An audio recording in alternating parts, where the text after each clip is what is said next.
Welcome to Sweet Life Beat Life. We hope this video helps. You start by confirming the model and its advertised IP rating, IP67 or IP68, so you know limits. Next, remove the SIM tray and inspect the visible liquid contact indicator. Look for pink or red.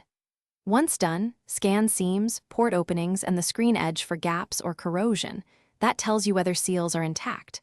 Power on and run a short speaker and camera check. If audio sounds muffled or the camera fogs, that's your first sign of water ingress. Now perform focused functional checks to reveal subtle water damage.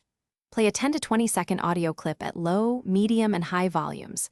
Listen for muffling or buzzing, which indicates trapped water in speaker cavities. Record a short front and rear video, then review frames for fogging, focus hunting, or streaks.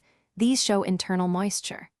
Finally, shine a bright light into the SIM tray and charging port to verify LCI color and debris. Do not insert metal tools. Use a plastic or wooden toothpick if gentle cleaning is needed. Finish by drying and isolating the device. If you saw moisture, power off immediately, eject the SIM tray, and place the phone upright with silica gel packets for 24 to 48 hours in a dry location. Make sure to avoid plugging in a charger until ports and LCIs are clearly dry. Wireless charging can be safer, but only after you confirm dryness. If problems remain, no charge, distorted audio, or LCI red, contact Apple or an authorized repair center. Key tip: if it won't charge, don't force it. Seek pro help to avoid further damage. Thanks for watching.